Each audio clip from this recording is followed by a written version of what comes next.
I shouldn't look straight at my nostrils, getting too close to the camera. All right. Should we just kick it off? Yeah. Or not? Okay. Welcome, everyone. Thank you again for joining the live talk discussion with myself and Alex. Today, we have Sifu James. He's the head of the Xingyi Dacheng Boxing Association and has been involved in practicing martial arts for most of his life.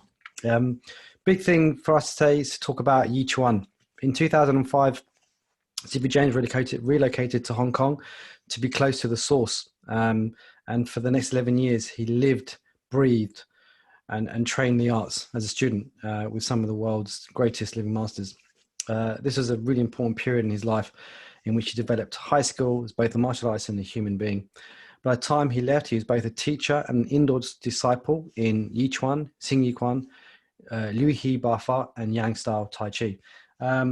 We're really, really pleased to have Sifu James join us today, really just to learn more about him and learn more about Yichuan as a style. So, Sifu James, welcome. Thank you for joining us. Thank you for having me. It's good to Yeah, meet welcome.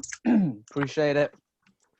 So, our first question: tell us about you. Like, tell us how you got into martial arts. Even if you started from a kid, I mean, what got you on this journey, and where are you now? Yeah. So like everybody, I dabbled when I was really young, kind of like 8, 9 years old, judo, a bit of taekwondo and stuff like that. And I remember it quite vividly, actually. I had one of those judo gradings when I was about 9. I think it was like for a yellow stripe or something like that. It was a full day kind of affair. And in between, because you obviously had to like have judo when you're younger, have fights to earn grades and stuff. So in between, it was probably pretty not that good of the teacher to have done this, but he put on a Bruce Lee movie for the kids to watch. So there would have been, well, it would have had the nunchaku scenes kind of edited out and stuff. Remember those old rank kind of VHS? Yeah. So I mean, 18 movies showing it to a bunch of 9-year-olds probably wouldn't happen these days. Right. But anyway, so that happened, and I was kind of like mesmerized and thought, well, I want to be doing that. I don't really want to be doing this. But at that time, I was brought up living in the northeast of England. There's very few kung fu teachers around, and very few that probably would have entertained talking to an 8 or 9-year-old. So I continued dabbling in bits and pieces until I got to the age of about 12, 13, and then started to learn Wing Chun. So Wing Chun was my first real, I would say, when I kind of got serious with my training, my first Chinese style of Kung Fu anyway. And I had a very good teacher who was based up here. He originally learned from Alan Lam, who was a Hong Kong trained Sifu, and then Sam Kwok as well, so from the Yichuan lineage. And that was Trevor. And Trevor is quite a well-known teacher who's been around since the 70s. And he taught me very traditionally, so slowly, sort of like, 2 years on the first form, Siu Lim Tao, practicing standing on one leg, super traditional, but really, gave me that great foundation of training. So I continued as a teenager, and then. Sorry, your first introduction to Kung Fu was Wing Chun. Was that Wing Chun? Yeah. Cool. Yeah. All through my teenage years, up until I was about 18, and then. Oh wow, it's a long time. Yeah. Yeah. And I didn't finish the form at that time either. I didn't finish the full system. So we trained that slowly and traditionally. And then I left the Northeast to go to university down south to study sports science. And the aim was that I was going to teach, even though I hadn't finished the system, but teach up to what I knew and continue and come back on holidays and stuff and continue to train with my teacher and still learn. But then I got to university, and it's evident straight away there was already a Wing Chun club in the university. It's funny you say that, because even when I went to uni in 1995 or 1996, I was 94, so it would be about the same time. Yeah, so one of the main kung fu styles. In fact, was the only one there was Wing Chun. It was Yeah. There was a club specifically for that. It was interesting. Yeah. Yeah. So I went along and thought, well, I'll train with those guys, and that's when you get your first kind of foray into Chinese politics, which I had no idea of, and realized quite quickly that I wasn't very welcome. And I really just went in there and would have been happy to have trained and, you know, even to have relearned things in a different way and stuff like that. But I wasn't very welcome. So I kind of thought, well, I love training. I'm not really that bothered about teaching anyway. I just want to continue what I'm doing. So I went off and did other things, and there wasn't really any other Chinese styles around apart from Wing Chun. So along with my studies, I started to do some Muay Thai, Silat, Filipino stuff. I became quite interested in the Southeast Asian martial arts, kind of from the practicality perspective of it and just the fluidity of it. And I could see some of the synergies with Wing Chun and stuff like that. So I did that for a few years, and I did my dissertation on psychology of martial artists, actually, which was quite interesting. And then I went to work in London. So I lived in London for about 8 years, and during that period of time, I kind of began to explore more of the internal styles of Chinese martial arts. So I came back into the Chinese martial arts. Where were you in London? Originally, I was living in North London. Oh, really? So when you guys talk about that, yeah, just near Archway. Oh, yeah. Right. Yeah, Nice. yeah. N19, right? N19, yeah. Yeah. So Amazing. so I was based up there, but I was working in the West End. Yeah, so you know, London's a much more of a hotbed of Chinese martial arts. It is in Newcastle anyway. Yeah. Around that time, Archway was, that. I think that's where they set up is that where the Shaolin Temple is? Archway, yeah. Was Archway, there, yeah. I didn't train there myself, but I think it was. Junction Yeah, Road, yeah. Station Road. Yeah, I saw them practice in the park once. So I started to do Tai Chi and some Bagua. Really kind of got into the internal stuff, a little bit of Xingyi as well. And then after a few years of training and taking it quite seriously, I really made the decision that I wanted to go out to source and to live and train in Asia. And there was possibilities at that time where between Hong Kong and Singapore, and I was sort of looking at what was available to study and my work options and all that kind of stuff. And it ended up being Hong Kong. So I went out in early 2005. Before that, I'd had a very brief introduction to Yichuan with a teacher who's still teaching now, called Karel Koskuba, who's based in Reading. Very, very nice man, very good teacher. He's been around for a number of years. He teaches Chen style Tai Chi and Yichuan. So I had done a little bit with him just prior to coming out. And, you know, I was trying to speak to all of my contacts in London, say, look, where can I go in Hong Kong? Who can I train with? Got lots of different recommendations. People saying lots of different Sifu, lots of places. So kind of when I first went out to Hong Kong, I was like, right, I'm just going to try out everybody, all across the internal styles. But see, Did you have Did a particular style in mind, or when you were going out there? Or? Well, the last couple of years, the Xingyi, which, well, I guess we'll talk a bit more about the origins of each one later on. Is you know, each one comes from Xingyi, so it's kind of the mother art. That was where I felt kind of my place, or more comfortable, and the system suited me. I like the dynamics of it. I like the mechanics of it. I like the theories behind it. It's very practical. It's very no nonsense, but still had a lot of depth to it at the same time. But there's never a lot of Xingyi around. It's a very rare style. It's probably more in Taiwan, in Hong Kong. There's little as well. So kind of the two main things I started training in straight away was Yichuan, and also another style called Baji. I'm not sure if you're familiar with Baji. Yeah, I've heard of it. Which is the classification between internal and external can sometimes be a bit vague. I mean, as you know, you've got the three main internal styles of Tai Chi, Bagua, and Xingyi. Yep. And then a few other ones that can be included as well, and there's a few others that are borderline. And you know, it's a massive loaded conversation even on what you consider to be internal and external. And I've got my kind of viewpoint on that. So Baiji it sits in the middle. A lot of people will call it an internal system, but it's clearly got Shaolin origins and it's probably closer in its mechanics to Chen style Tai Chi actually. So I trained that in the park in Hong Kong with a very good teacher who was from the north of China, a huge guy, for quite a few years. But I suppose the most impactful to me or meaningful teaching experience that I had that kind of then dictated the rest of my martial arts life afterwards was meeting Sifu Chan Tachun, who teaches Yichuan in Chinwu. Have you been in the Chinwu Association in Hong Kong before? Qingmo? No, I know of it though. I know someone that used to train there. He come over from Germany to go there and train.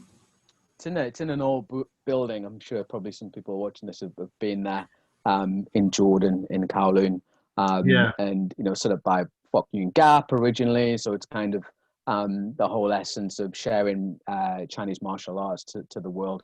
So they teach different styles on different evenings. So they're not affiliated to any one particular system. Yeah, that's right. There's a kind of a foundation of forms and stuff like that they have as the original. It was Chinwu like organisation, a family of different systems. That's right. Yeah, and they had a curriculum together and like stuff as well. An association. That's right. That's right. It still exists. It's probably not as big as what it used to be. Yeah.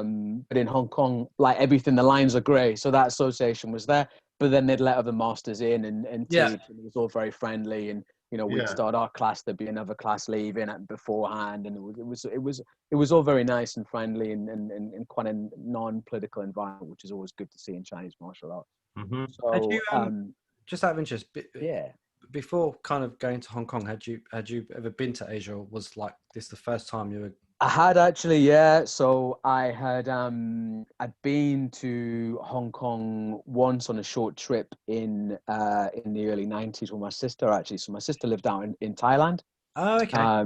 She was in Thailand working there on a contract for about 2 years. So I went out to see her and we visited Hong Kong. And I was doing some Muay Thai then as well. So I got to train Muay Thai. But when I had gone out to Hong Kong, it was only for a few days. And I didn't have any time to train. I did have a look around, and I saw Lung Ting's Wing Chun school actually, and I kind of had a peek through the window. But I didn't go inside. So that was my exposure to it. So not So this was a big decision to. It was a big decision. It was the whole life.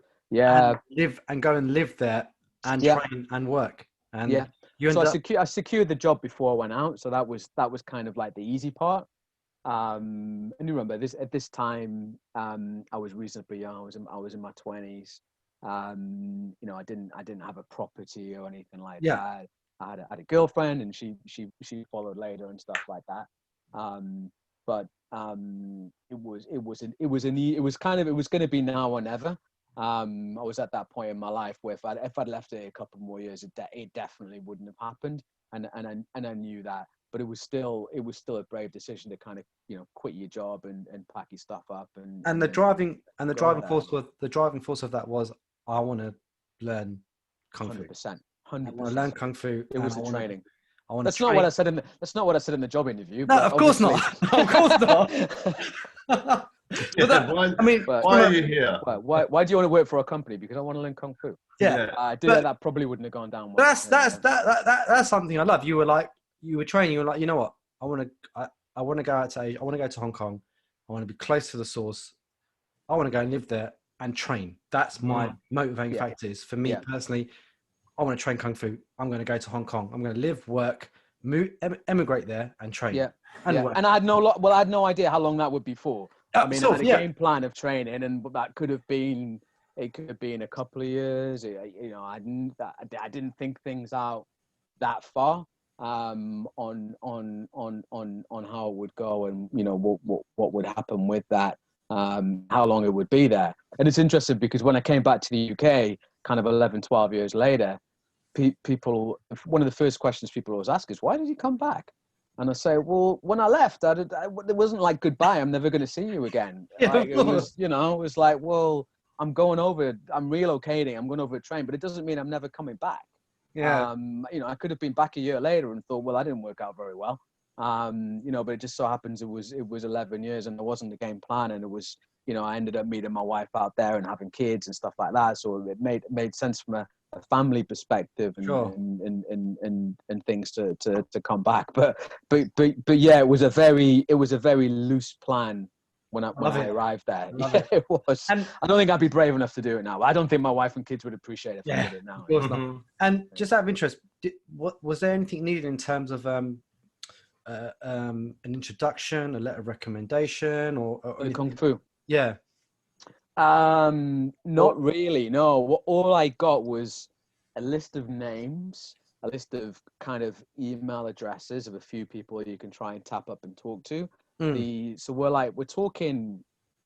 This is the beginning of this late 2004, beginning of 2005. Sure. So we had the internet, but it wasn't as sophisticated as it kind of is now, 15 years later. So most of the and the same way Hong Kong kind of Kung Fu society is now. Most of the good people wouldn't have websites or anything like that. So it becomes harder to, you might see the odd video and posted of someone doing a form or something like that, but you wouldn't necessarily be able to trace it back to the website and where they came from and that, unless they had a commercial school. But I had done enough training by that point to know what I didn't want. I didn't want to go into a commercial school. Everybody was wearing a Kung Fu outfit and you know, jump around flashing weapons, and you know, as soon as I saw too many white people in that, I'd be out of there. Like that is not what I wanted, and I knew that straight away. So the quality in seeking that out and finding that, and that was really about my first couple of years there. And I was lucky that I found Sifu Chan early on, and you know, he's still my Sifu now, and our relationship continues. But I did a lot of seeking out other people during the first couple of years, trying different styles, teachers of different styles, seeing whether it suited me, seeing what their style was like. You know, I always have my own parameters to check that out, and that is, you know, how approachable and friendly the place is, along with the quality of Kung Fu. But the main one is the quality of the students.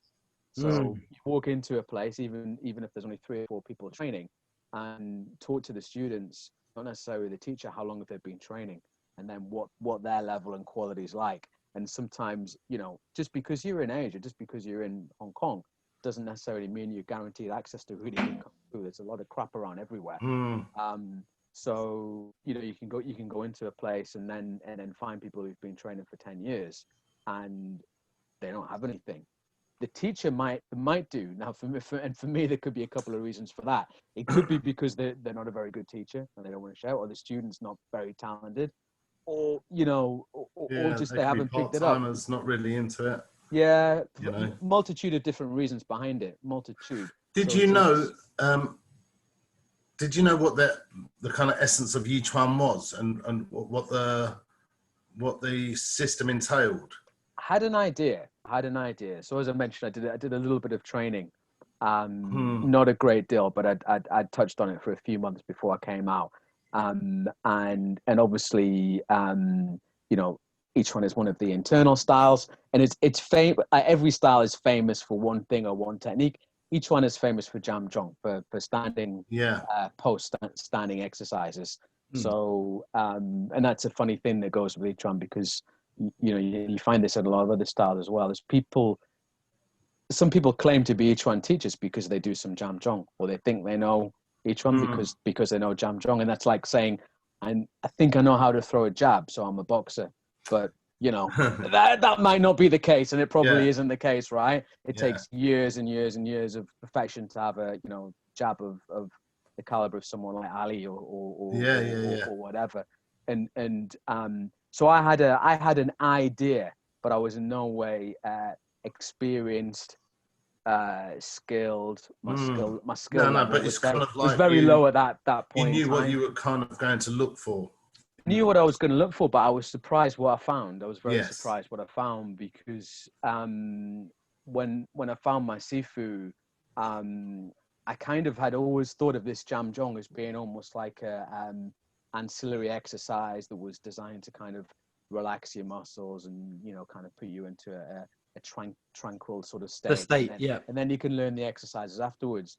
And that was very wrong. So one thing we talked about before this started, Nishan, you and I, was about the engine in different arts. And, Southern styles having one particular engine, and Bat Mei, Long Ying, and Chao Gong maybe sharing similarities with those engines. So Jam Jong is really it's the engine in the core of each one, but it's also how you train within that. So you don't just stand there on the spot and relax. You do a lot of the literal translation of each one is mind boxing. So effectively what it is about training your central nervous system, and you do that through various different ways, through imagery, through testing of 6 directions of force: up, down, left, right, backwards, forwards, through various different postures. So it's not just the Jam Jong. It's not just the Jam Jong, but there's actual different postures as well. There's various different postures that have different reasons behind why you're doing them. But my Sifu describes Jam Jong, it's like putting money in the bank. It's an investment in your time. So if in a lot of styles you might have one core form. I don't know what it is in Mantis, but in Wing Chun it'd be like Siulim Tao. So if you do Siulim Tao over and over and over and over again, that would be like your bank savings account kind of thing. So foundational work, which you can never do too much of. It's what you should always go back to all the time and continue doing. The more advanced you are, you go back to it, and it looks different every time you go back to it. You spend more and more time doing it. So Jam Jong has it has a lot of depth to it, because effectively being the engine of the style. So the engine is about how you build power and how you release power. There's in every style, right? It's about being able to hit people hard. And you have different mechanics and different ways to do that. So we train that through the Jam Jong, through storing energy and releasing energy, and building the body, building the inside, the fascia, the tendons, the ligaments, unifying in the mind. So I talk about central nervous system, unifying the mind with the body, to be able to produce force. And that's a process that takes a long time to achieve, but it's a very what I found with each one, it's a very scientific process. So it's nothing mystical or anything like that. It's it's nothing weird and talking about empty force and all that kind of stuff. It's very practical the way I learn. It's very pragmatic, and functional at the same time. So do you find that at each stage, whatever you're learning, when you kind of ready for the next stage, it actually builds on that? Kind of does. It presents itself. Yeah, it does. You have these little epiphanies, where you suddenly realize something that you weren't getting before. And I had a major one after my first year of training each one, and I've talked about this before with some of my students, and I had a really bad stinking cold, and I wasn't going to go to training that night. Nose running, eyes watering. I felt really, really groggy. And COVID. Maybe it was. SARS probably back then. But, it was. So I ended up, typical thing. I'll go and sweat it out. I kind of go and train. So, and there was, we do a lot of different movements, and one thing we do, because there's different types of each one, different styles of each one, or sub styles of it as well. Like every martial art, it branches out.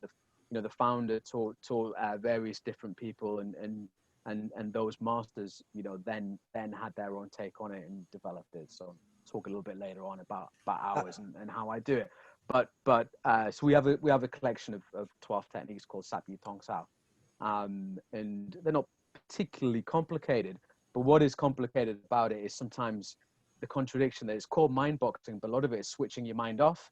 That if you focus too much, it's a bit like the old thing on retracting a hand to hit rather than using the front hand and thinking about the force coming here. I'm thinking about the force coming with my other hand back and switching this hand off. Okay, so that would be an example of using your mind boxing. And by doing that, you're turning your body, your shoulder, everything into it. And relaxing the lead arm. Exactly. So your lead hand staying in a relaxed state. So you're almost thinking of elbowing back here, but then you're producing a very relaxed, heavy power. Yeah. That's it. And that's part of the power of each one, that it's an expansive release. It's kind of, if you think about the on one level of power that some styles do, or not even styles, but maybe a low level representation of a style is probably a better way to put it, is some people think of grabbing the muscles. Okay, so when they hit, they think, I'm going to put everything into the last inch and bang, like that. Kind of, I'm going to tense everything on everything impact. up. Yeah. So in each one we release. So we don't contract muscles, but we contract in our mind, and then we release. So everything's very fluid, and it'll just go through and have this kind of dense, heavy power to it if you do it correctly, and then paired with the correct body mechanics and stepping and moving at the same time and all that kind of stuff. But anyway, so I was doing this, making a hash of this thing for months and making slow progress with it. And of course I turned up with this stinking cold and got to the point we always started the lesson with an hour of jam jong, 40 minutes to an hour of jam jong, do various different positions. And my teacher's very traditional, so it would be very low. You know, in Jingmo, well, they put in air conditioning a couple of years ago, but at that time, you know, in the summer, it was pretty nasty. It was grim. Yeah. You know, small room, Humid. kind of old aircon going. You know, 20 people standing there sweating, doing these postures, and it's tough. It's tough because you start to feel all the tension across your body. You start to fatigue on the shoulders, the legs start shaking, and all that kind of stuff. And I could just feel myself getting sicker and sicker while I was doing it, and thinking, why did I come? Why did I come? Why did I come?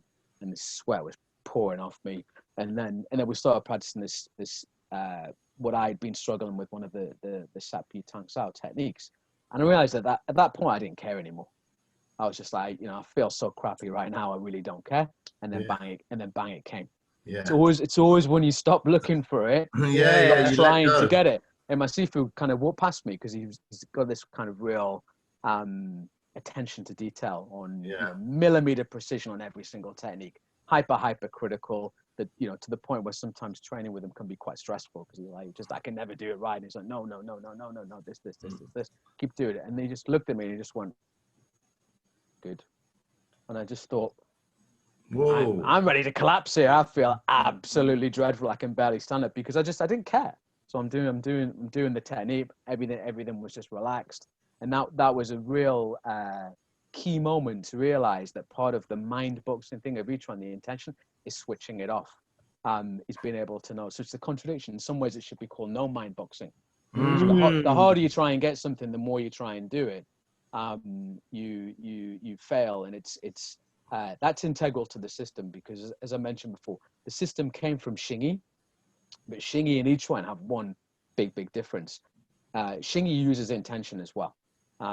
But for example, if you're talking about a Beng Chuan, like a straight punch and hitting, Xingyi is famous for this one punch and, you know, being able to plow through people. And they use that visualization that if I'm going to hit a person, I'll hit through them, I'll hit the wall behind him, bang. Each one is really the description of what an internal martial art should be. Internal being about the individual, the practitioner, not the opponent. So in each one, there is no opponent. There's nothing to hit through. So all you're doing is just occupying space. So you're only concerned with the where your limbs are in your in motion, your own individual proprioception, and your own criteria for what you have in your technique, not what your opponent's doing at all. So you don't look to plow through your opponent. You look to take space. So the opponent isn't there at all. Yeah. Which is quite a difficult concept at first to get your head around. But then when you are able to grasp that and you've built up the foundations from the training, from the jam jong, and from the footwork that goes into that as well, and then you realize that it's actually something that very high level boxers do as well. They focus on everything they're doing, not necessarily what the opponent's doing. The minute you fixate on your opponent, well, you can't possibly catch up to that. No, because every opponent's going to be different as well. Absolutely. So so what you're saying is because the focus is on you, if you're developing how to step, how to land, how to use the ways, you're looking at maximizing your power to the best it can be. Then it doesn't matter about the opponent because it doesn't matter. You're going to use that technique anyway. Absolutely. And there's people probably thinking, well, hold on, that sounds really good in theory, but what happens if someone's going to hit you back? So where do you get? That's why we have this. So, and that is one of the things that I didn't realize before I learned each one was I considered this to be a power producing exercise. This is a god. So the first thing they teach you in each one is to raise your arms. So we actually enter into movement by bringing our arms up into this condition here. And then we do 45-degree footwork and we move off angles. So each one is training time in the beginning is all about standing, but the concept of the art is about moving. Hit, move, hit, move, hit, move, hit, move. Right. You're never still when you actually start to practice the art. So you do all this standing with a view to be able to move very, very quickly with an active guard and with no opponent. Right. And that kind of summarizes a lot of what the style is. It's a bit deeper than that, but on a very basic level. That's actually a really good explanation, because myself and I'm sure quite a few others, the knowledge of Yichuan ends at Jam Jong. Yeah, and that's as far as I got in my. Well, people have it's a bit sad because people because they've perhaps never had the chance to go into the art as well, and they consider that the art is Jam Jong. Jam Jong is a very integral part of Yichuan, but it's much more than that. And Jam Jong is it's a means to an end. It's not the end. And it's interesting because I found that in a lot of different styles and practices, they've taken the Jam Jong and put it into other stuff. So each one is almost been a kind of a second dish to a lot of other arts. You see a lot of Tai Chi guys might do a bit of each one on the side, Xingyi, and I'll teach Xingyi, Bagua, and a little bit of each one as well. But it really is its own art and deserves kind of more airtime than that. There's a lot of depth to it. Yeah, I've heard it described as mind-intent boxing. Yeah. And so the intent plays an integral role in what you do. So as you described, there's various postures, and you use various mind intent with which are they're like triggers to what you're trying to do is develop these 6 directions of power, which I talked about. So for example, if we're talking about holding the ball, the first posture of each one here. So a lot of people mistake that and they think it's an outward power, like a Tai Chi Pong, an expansive outward power. But actually we're squeezing, we're contracting. Right. Okay. Not contracting the muscles, but I call it like mind isometrics. So if you think about, there's a Swiss ball in front of here, and I'm squeezing that ball in my mind, but my muscles don't tense, but I'm holding it. Now what that does, it links up all my tendons across my shoulders, my back, the power there. And it also makes your muscles very loose and very, very relaxed. So they're open, so you can transmit power, you can transmit force. And you're able to create a very strong structure by aligning the joints and the skeleton and the bones, etc., by doing that. But you must have it absolutely precise.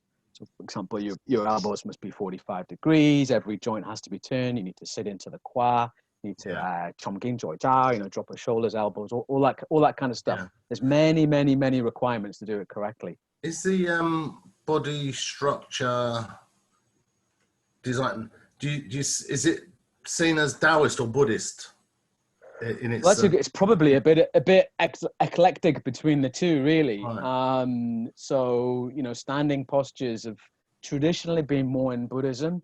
Moving postures have been more Taoist in the past, but they all cross over between. They did, yeah. There was massive. They kind of shared a lot of knowledge and stuff. It's just they did. Maybe, and then especially, maybe the question's wrong. Maybe no, there isn't. No, it's a good question. It's a good origins is always interesting to talk about. The problem when you get into history of Chinese martial arts is to try and get in between the fables and the people flying around and over roofs with swords and things like that, and having thousands and thousands of battles and never being undefeated, and then but then what really happened? It's difficult in Chinese martial arts. The good thing about each one is it's a relatively young art. So it was only conceived 100 years ago. Oh really? Right. Yeah. So the founder Wang Zhanghai, he only died in the 60s. I think it was 1963 when he passed away. Oh wow! So I did hear of that. But it's got its roots. It's got its roots in an much older system with a lot of. It's got its roots in Xingyi. Xingyi, yeah. Yeah. So he had learned Xingyi from a very famous master called Gao Yanshen. So he was somewhat of a kind of child prodigy, and Gao Yanshen is the famous for having the one-step bong chuan. It's the guy who got imprisoned for killing somebody, and then he got shackled, and he practiced. It's one of those stories. It's one of those stories. It's a story that I've heard. Big ball, and you just have that image in your head, don't you? That he was kind of wearing the arrows on the suit and stuff like that. Yeah. And he was just practicing there all day. Bang, one step. I mean, even if he had a small cell, he could have done other techniques. But anyway, he only did that one. It's a great story. I'm sure he had a really good bunk train, and I'm sure he did go to prison. But I don't know whether he did it for 25 hours a day while he was in prison or not. That's another thing. But he's a very famous master, and he wasn't around for that long ago. So we know he historically did exist and everything else. And Your mic's a bit low, James. Okay, shall I try and get a bit closer? Yeah, it's just it's like it seems to be fading in and out from here. Oh, really? Okay. Is that any better? I'm a little bit closer. Yeah, it's clear now. It's clear, but it just seems to be going lower.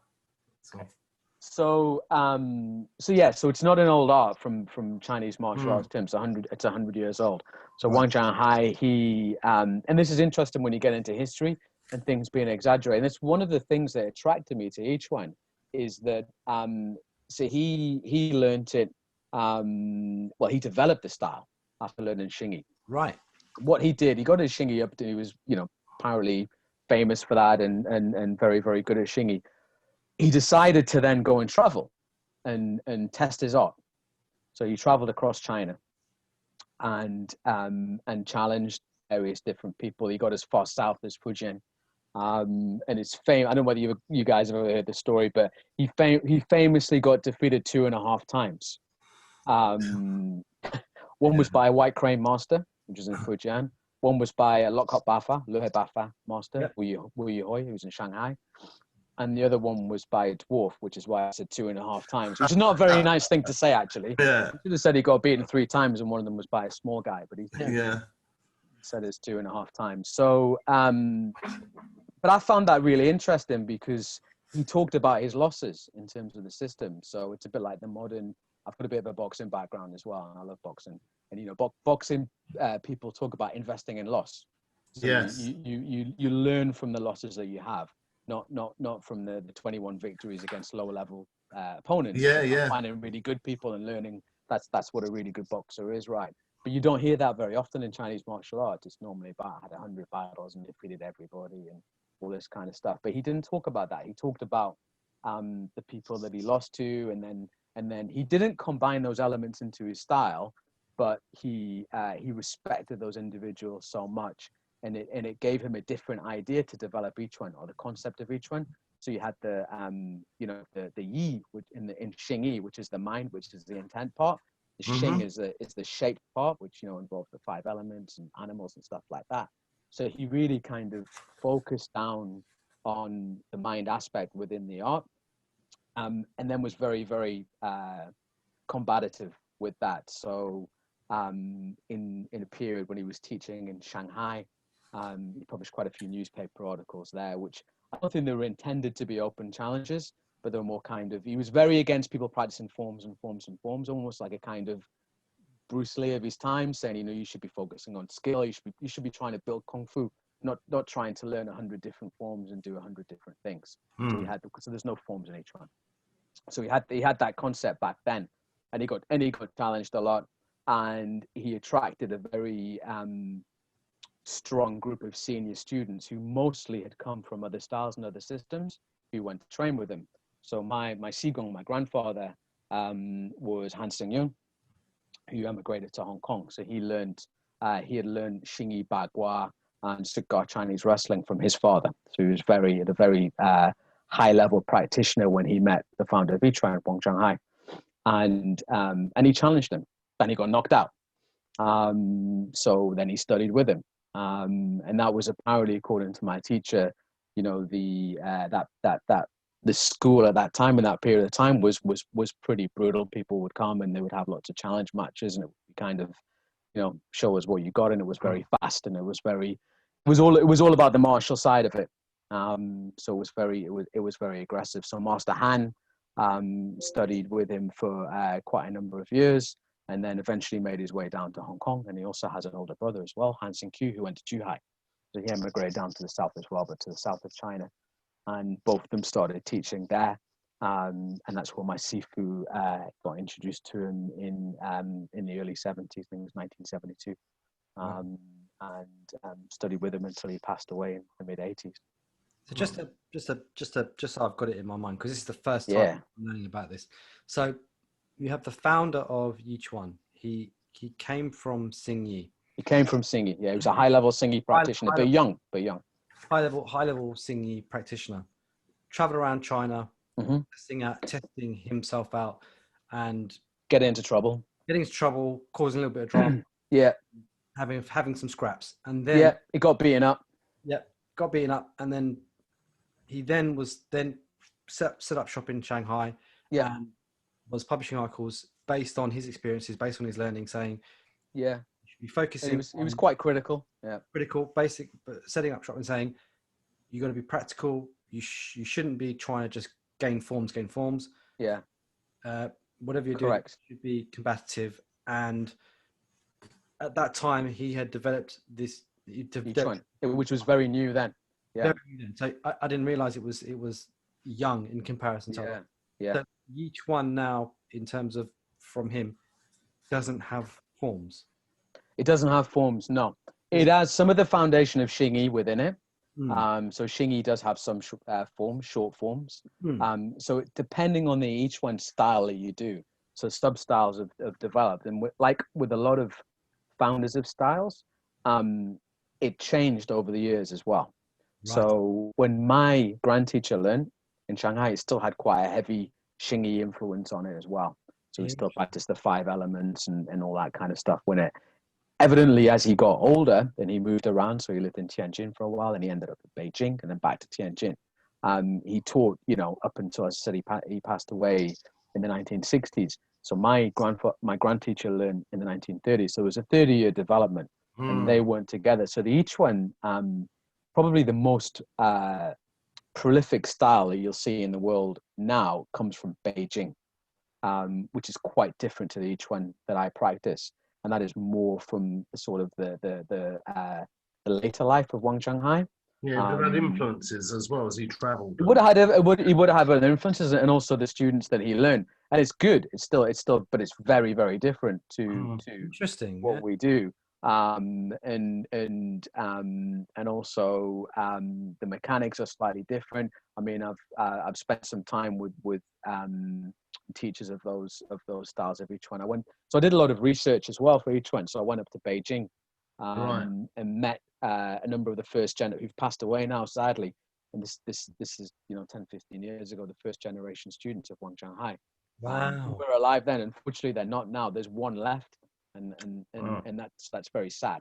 Very sad, yeah. But I was lucky that I went up there and I got introductions, and I met his daughter as well, who had been a practitioner for most of her life, and she was really special. She unfortunately had been very badly injured during the revolution. The Red Guards had raided the home of all the kind of antiques and anything of worth in there, and she had her leg smashed by a rifle butt.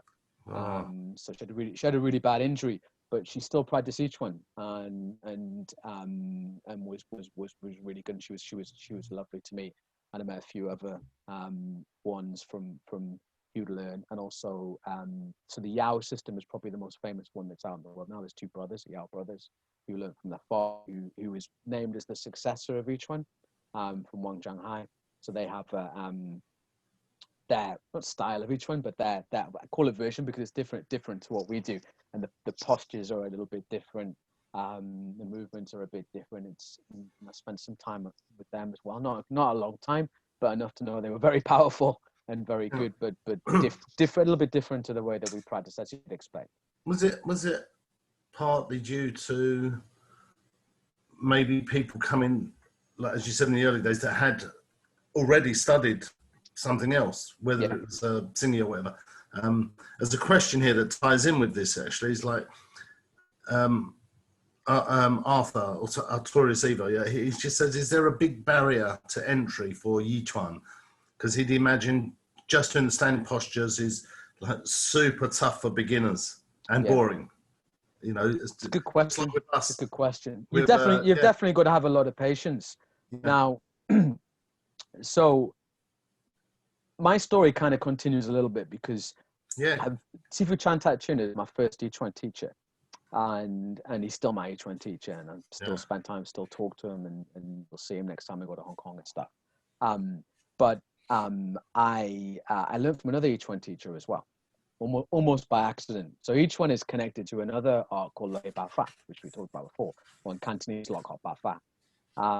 And one of the 2.5 losses that Wang Zhanghai had was to the founder of Le Ba Fa. I say the founder because the history is a little bit more clouded. So the prominent master who's well known for Le Ba Fa, and they became very, very good friends afterwards. And they taught together in Shanghai, and Master Wang sent his students to learn Le Ba Fa from him as well, which I think is something pretty special. And it's That kind is, of that mentality doesn't exist that much these days. do you know do you know the English word Lu He Ba Fa? Do I know the English translation of that? It is 8 methods, 6 harmonies. Yes, yeah. I had it. Or water boxing. Sometimes they call it water boxing. I was going to say, yeah, I've heard it described as water boxing, but I just picked up the further 8 methods. The reason why it's called water boxing is the level changes, the height of the system. So in a lot of internal styles, you'll see about staying the same level and moving, but they use the power of the hip, the qua, to come up and down a lot, so it looks like water going up and down. Brilliant. But anyway, I'd read about all of this, and after about 5 years of training with Sifu Chan, I was quite intrigued about Le Ba Fa, which is even more rare. Talking about niche arts, like this is about as niche as it gets. Like there's very, very few practitioners, never mind teachers of Le Ba Fa in the world, and there was a couple in Hong Kong. So I was quite keen to see what connection there was to the art. Why Wang Zhanghai had sent his own top students to learn this other system as well. So I was intrigued by it. So it took me a while, but eventually I found a teacher called Hoi Kit Wah, who was based in Xingyi in Hong Kong, and he had learned it in China. So I went to meet him and found him to be very, very powerful and kind of what I was looking for and really interested. And then I found out he was also a teacher of Yichuan. So he didn't just do Le Ba Fa, he did Yichuan as well. And I said, well, where's your Yichuan come from? So from Han Xing Q, which is my uncle. So it's like, that is Han Xing and my grandfather, his brother. So the older version. 2 brothers, yeah, the older brother.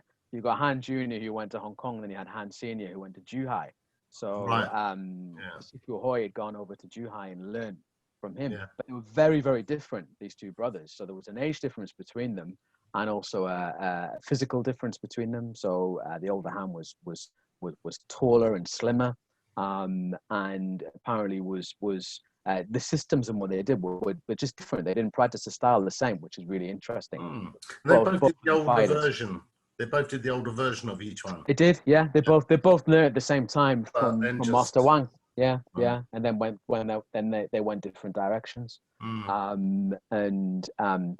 So to get to my point in the question, because I'm being really long-winded here, and I apologize. Cool. No, it's really interesting. Yeah.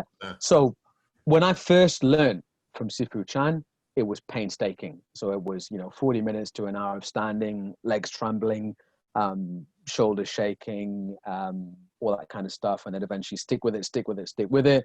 Maybe 7 out of 10 people will quit, then 3 will stay, and then maybe of that 3, maybe 1 or 2 will kind of get it, and eventually they'll work out how to relax your body and all that kind of stuff. And that was the traditional way of learning. When I met Sifu Hoi, I realized that the older brother, Han Xing Q, had a different method for teaching. And one of the first things that Sifu Hoi said to me was, he said, because we obviously got into the subject of each one. I said, well, I've been doing that for 5 years as well. And he said, show me what you've got. Show me your jam zhong in a position. And he said, well, my Sifu would say that you're not qualified to do that. And I said, I'm not qualified to do that. Your body condition is too stiff. You're not showing the 6 directions. Your structure is not correct. So you shouldn't be practicing it. You shouldn't practice something if you can't do it correctly.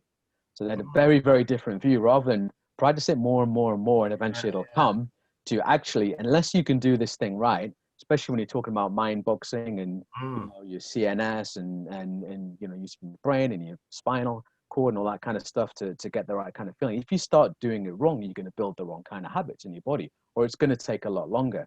So he had a different method of teaching, which was quicker, but really, really focusing on to the individual condition and the muscle condition of the body, the structure, but holding it for a far shorter period of time until you lost that quality of feeling, and then stopping at that point there. And you would also say, you don't practice unless you feel good. So you relax first, then practice. You don't practice to relax. You give the right condition into your body first, and then you practice. A bit like if you were going to have any kind of physical activity or a fight or sparring or anything like that, you would warm your body first, prepare, get into the condition, and then you would do it. So he's saying it's the same thing with Jam Jong. If you feel, waking up in the morning, you're feeling stiff as a board, if you go into that position there, you're just going to get stiffer and stiffer and be stiff as a board. So you would say, the method would be to do little and often, kind of goose in the groove type of training activity. So rather than doing an hour every day, you'd be doing 10 minutes in the morning, 10 minutes at lunchtime, really focus. Because there's a lot of concentration. It's a real, quite taxing on your mind and your brain, your concentration, your CNS, all that kind of thing, to get all those conditions and thinking about, even every individual finger, the joint needs to be curved. My elbow needs to be sloped down. I need to be thinking about an outward direction, inward direction, forwards, backwards, sinking, all these different things in your mind you're thinking, which isn't relaxing while you're trying to do it. And then to do that over a long period of time, it's pretty much impossible. So you need to be able to do it in short bursts. So, to answer that question, there's two ways. There's one way, which is to sweat, endure it, and see if it comes. And then the second way, which I think is probably a little bit smarter, to be able to do it in little bits and pieces and do it correctly, but over a period of time. And when I began teaching a few years ago, I found that I had more success with the second way in students. But I still sometimes give them a nice dose of the old style as well. And I do both myself as well. But I actually think, and again, it goes back to my background in sports science as well. I always try to look for scientific principles to back everything up, adaptation, duration of time that will build something. But it makes sense, doesn't it? If you do something correctly, you're going to build a good habit. If you keep doing it wrong, is it going to correct itself? It's like the value of practicing 1,000 punches. Does that mean by punch 800, you're going to be punching well? If you've got a crap punch, you're going to be doing 1,000 crap punches, and then building that habit into your brain. Yeah, I mean, it's like most long-winded answer ever in the world. That so no, it's not. There's no barrier. You can do it. Yeah, it's always like correct practice, but this is why we just say it's correct guidance through that. No one good teacher. You need to have the coach and the guide to show you, but then you also need to use your own brain as well. So we talk about gifted students. Sometimes it's just having that little bit of gray matter, not education, but just to be able to work things out and suss it out. And that's, you guys will know, it's always the time that you spend outside the Kwun that you progress. It's not when you go and you spend the time with a Sifu. It's when you're figuring it out by yourself, training by yourself, not with anybody else. And you're thinking, why is it like that? And that's when you have the little epiphanies, right? Yeah. Those little insights, those little epiphanies, those little something just clicks. Or the other way is that that nothing has changed, but then suddenly you do something and it's just suddenly feels differently, and you realize everything's changed. That your power level's gone up or something. You hit a point where something has changed and everything starts to feel different. And then you have to start relearning some stuff because you're doing it with a different. You go back to it, and it's like learning new stuff again, but you look at it with a completely different set of eyes. You're absolutely right. That's because you've reached that level where you can be more open to other things. But it doesn't happen gradually, as you said. It just suddenly happens. Like that time I had the cold, and just it suddenly clicks, and then you're like you don't go backwards. I've had it kind of described as, because again, I've noticed through one of the things that was pointed out to me, that suddenly that there may be a period where you actually feel like you're not well, or you're weak, or you feel like you've got a cold. And that's a transition period of mind in a level. That's what happens. It might happen just before you jump up to a new level, and then you're operating at a different kind of level. The highest level of Yichuan is what we call Jianmu, which is called a health dance. Okay, and it's called a dance because you're moving around, occupying space. You're not thinking about hitting anyone, and it's a free flow. shadow boxing type of movement. That's the highest level of Yichuan, and that's when your brain just will completely switch off and just go into spontaneous movement, but keeping the same structure and everything that you've got there. So these moments that we're talking about, I firmly believe they come from the mind and from the brain, and it's also about switching things off. The more you want something, the harder you try and get it, the damnedest it will be to get. It's like trying to grab sand in your hand and gripping it. It's just going to go all the way through. And that's why I tell my students, just chill out, enjoy it, practice, have fun, and then you'll get the progress. If you take it too seriously and you're just trying, and I admire work ethic, and I've been like that when I was younger, and we all want it. When we're all like, I want to progress, I want to get better, I want to get better. But sometimes when you stop trying and just do the training, it'll take care of itself. Yeah, and I think you hit a really important point there, is the practice outside of the Quan. It's taking what you learn from your Sifu, what you learn in class, and practicing, and also being able to practice other things. Because realistically, there's only a certain amount of modern day learning. There's only a certain amount of time that you have in a class, whether it's 2 hours or a certain number of times a week. So a lot of those epiphanies, a lot of those questions, a lot of those training is going to come from your own self-practice of what you're doing. And I was saying this to one of my training partners was, listen, every time you have to practice, you practice daily practice, and whatever question comes up, whenever you go to the class, make sure you have a question for your Sifu. Have a question. Do something. Doesn't matter. Have a question ready, because you've been practicing, and he's going to know where you are and understand what direction you need. And if you don't ask those questions, if you don't have questions, it's because you're not training. That's how exactly. It's critical thinking. It's critical thinking, and it's really, really, really important. And a lot of people, and it's a sign of a good teacher when they encourage that as well. And it's nothing to do with being Chinese or Western or anything like that. I've had good teachers, I've had bad teachers.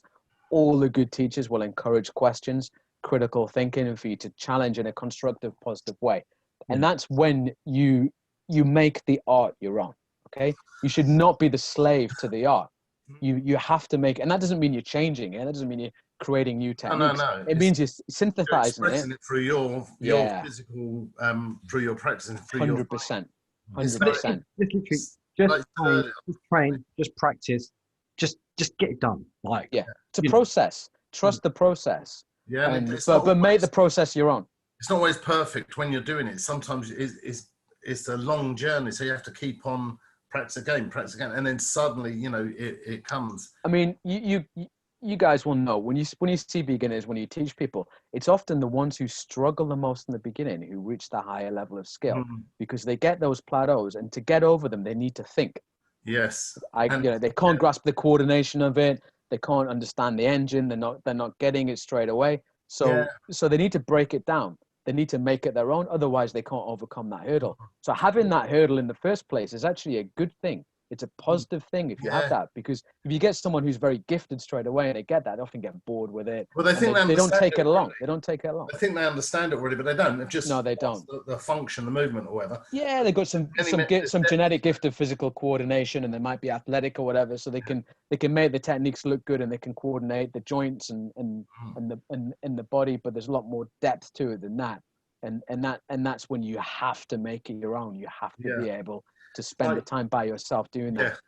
So if you're in the class and you're under the watchful eye of your Sifu or whatever, that you're training and you're doing what you've been instructed to do, you're practicing it, but it's not yet your own. It's when you go away and you kind of practice it and try it, and then feel that you've accomplished it, and then you feel that you own it, and then you need to still work on it and build it. Correct. And then the other stage of that is when you teach it to other people, because that's when you reach another level as well, because you have to really understand it to be able to do that. Yes. And it's one thing being able to understand it yourself, but then be able to understand it to articulate to somebody else is another thing. And we've all been through that. There's a lot of value. How does this happen? And you go, sometimes it's someone else's brain asking you a question from a completely different angle, and you're thinking, I never thought of it like that. Why? You think what? And then I'm like, you know, that's a really great question. That's a really, Yeah. I've got to think about that one. Or, Yeah. you know, and you know, I'm going to go ask Sifu Paul. Let me think about it from my way, but let me ask, because that's actually a great question. But yeah, I still call my Sifus up. We have WhatsApp video calls probably once every 2 weeks, and I'll ask them technical questions. I'll talk about my training, talk about what they're doing. And one of the things that I respect about those two is that they both train really hard every day. They're practitioners first and they're teachers second, which I'll always be as well. It's kind of like leading from the front. So when you know your teacher does that, and they're still on a journey themselves, they're still working on their own development, and these guys are both in their 60s. You know, they've been training another 20 years on top of me. And to me that's really, so I still call my Sifus up. I still ask them questions. You know, a lot of the time you know the answer, but it's one thing I said to Sifu Hoi just last week, actually, when I spoke. I said, you know, honestly speaking, I've probably made more progress since I left Hong Kong than when I was at Hong Kong in terms of my own personal level, because I didn't have the Sifu there all the time after having the you know, decade or whatever. I had to work it out more myself, and of course you can make the phone call and check things and all of that, but it was probably the right time for me to leave and step away and focus on my own practice for a few years, and then teach. And obviously it's great to go back and have the trips, but I think that time when you make the art your own is when you start to understand it. And I'm nowhere near complete on that journey. I've got a long perpetual students. It's never ending, is it? It's never ending. You know, you've got to have that white belt mentality of being able to continuously learn from everyone. Like curiosity of just keep asking, keep wondering about things, being happy with something but not satisfied. Yeah, I think that's one of the keys. I'm my own worst critic. I'm never happy with anything that even I can always look for faults. Well, yeah, obviously, or that's great, but what else? How can it improve? You know, it's like you gain, you know, with the journey that people make. That quite often you can't see a change yourself. Yeah, other people notice it. You know, it's like you're being on you think you're on a plateau and you're just not getting anywhere, but actually you're on a very slight incline, and when you look back, you've actually climbed quite a long way, but it's a big mountain, isn't it? Yeah, you're right. Where it never ends. yeah. It's important to still keep that attitude and to keep that level of work ethic as well. And the great thing about Yichuan, and I think this is with other kung fu systems as well, from what I know of other styles, is that the way systems have been put together, when you learn them properly, when you learn them through the correct lineage from knowledgeable masters, is how interlinked the systems are. And once you get an understanding of that, so you may, as you said before, Alex, that you may have an epiphany or a moment in one thing, then you go back to something else, but you realize it's actually linked. So you could go and practice, one particular weapon for 6 months, but then you'd go back to doing something else afterwards, but you'd have a crossover effect on that other thing, because you've been developing the same kung fu body and structure and mechanics and stuff like that. So when you're training properly, you start to get a real positive effect on everything that you do. You don't go backwards. You can't, as you said, it's never, you've always got that slight increment. But once you get on it, you've got momentum and there's some inertia there. It keeps moving. It feeds so other things start to, it feeds other things, and you get a crossover effect. And that's a good sign that you're training correctly. Everything's continually informing everything else. That's right. And you go back to, as we said in the beginning, you keep going back to the foundation, and then the foundation becomes deeper and deeper and deeper. Sambo-Jin is our first form in the Jalga system, but it's also the master's form, if you like. Is everything, the whole system is in there. Yeah. But you don't know because you don't know enough. So you only know what you know. Yeah, exactly. With each development, you know, whatever you do, if your power goes up, if your skill goes up, a bit of sharpness or a bit of, you know, understanding about intent when you're moving, it all informs Sambo-Jin. It all goes back into it. That starts to develop, and then what you benefit from there feeds back into everything else that you do. Definitely. And I bet there's things that you've learned in that form that your teacher couldn't have told you had to work out for yourself. Yeah, you can only feel. You had to unlock those keys yourself through your own training, through your own understanding. No one's going to teach you feeling and understanding how your body is connected and moves. Everyone's different. If people start to describe the feeling, that they're putting boundaries around what you're like, what you could experience. Yeah. You search for what they just mismanaging your expectations as well. Yeah. Because the feeling, as you said, it might be different. Yeah. You search for what they told you, you might find it, but you haven't allowed yourself the freedom to just experience other things, because people have described things to me and I've just thought, oh, that's different. You know, it's not what I've experienced, but it's actually I have maybe later or whatever. For me, it's about trying to feel the essence. Yeah. But it's still about being you. We're not all trying to be carbon copies of our master, because that wouldn't work. They've had different experiences. They've got different body types, so many different personality, so many things that make up your kung fu. So you know, you have to have this flexibility. That doesn't mean you go off in your own direction and invent your own style and do this all the time. But it means you can express the system slightly differently, as the old masters do in every style. They're not copies of each other. Yeah, you bring up some great things as well, because, like, for instance, like even with practice, like I remember from Sifu Ipchikang and even from Sifu Paul saying with Sambo Jin, you should be able to express all the different types of punches in Sambo Jin. So generating different powers where it's up, down, in, things like that. And that was something I'd never really thought of until I was like, well, and you were saying, you always come back to it. A different power method of a particular punch, or a slightly different technique. But then you've learned it, you practice it, and it needs to come back into your first form. And that was when I was like, oh my God, I'm continually learning. I'm now trying to enhance my first form, my Sambo Jin. That I learned years ago. That I learned, which I thought I knew, but actually, no, I didn't, because I've just done something as I've continued through the system. Oh, wait, that needs to come back to that. That needs to be involved in that. What? Like, what? Come on. No, it's never ended. But the really interesting thing is that every system of Kung Fu has the same thing. So it doesn't matter whether they're a northern system, whether they're a southern system, internal, external. They all have that one either core form, or in each one it's Jamzhong.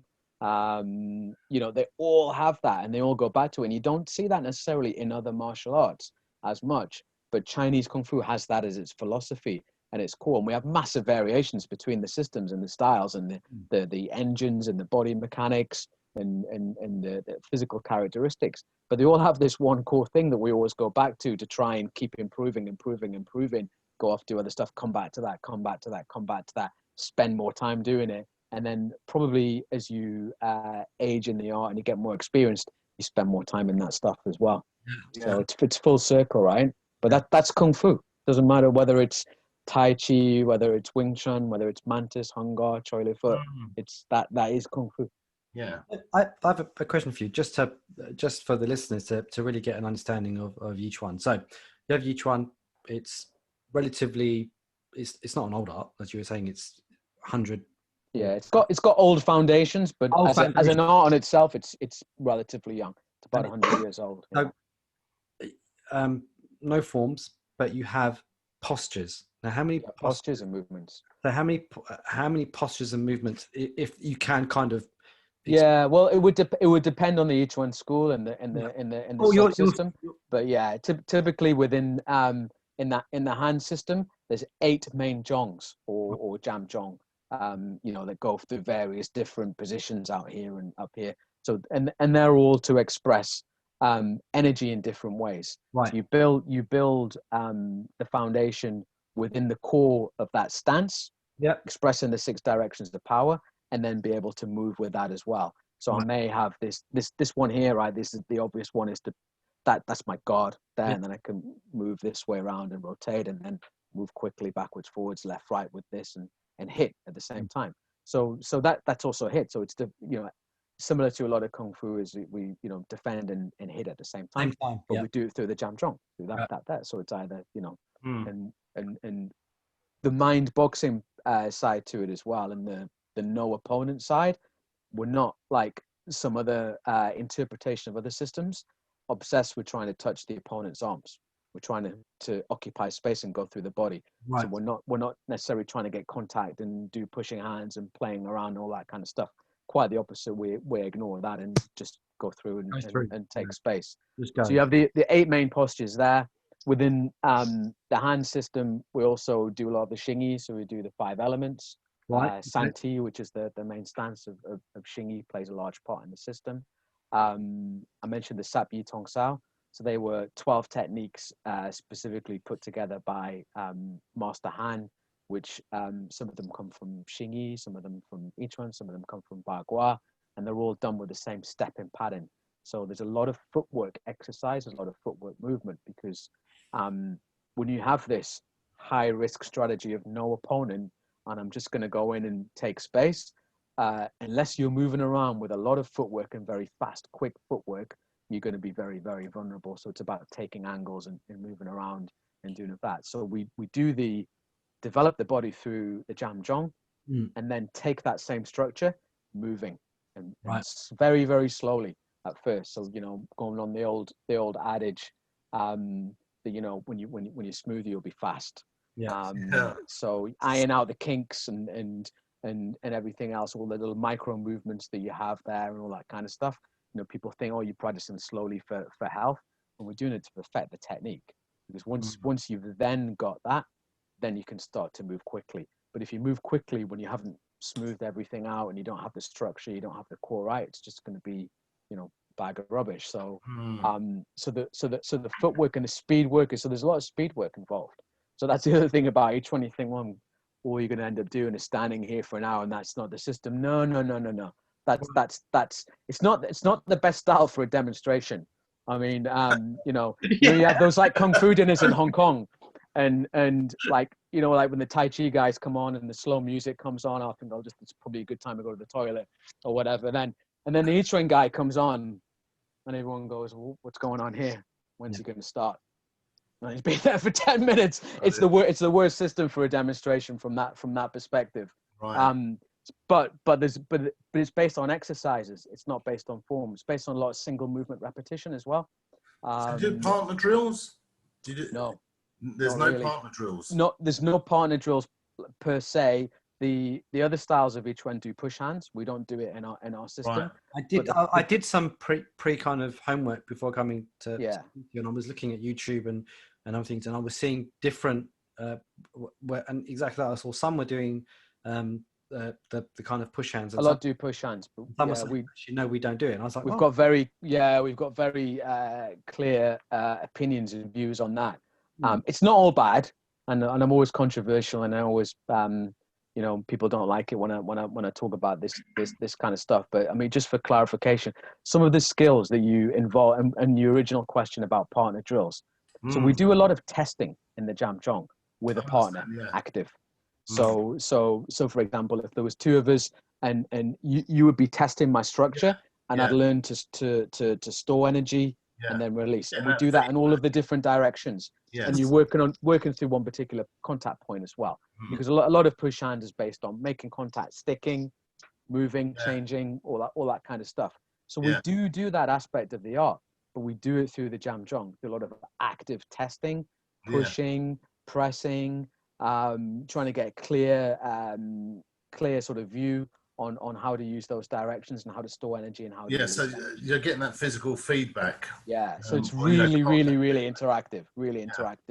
The problem with push hands, because push hands you can develop the same thing, and it's good from that point of view, but we believe that you also get a lot of bad habits from it, because you then get used to chasing hands. And you then sort of start to go down one path. And that's when people start to, well, you can start to do arm locks in here and all that.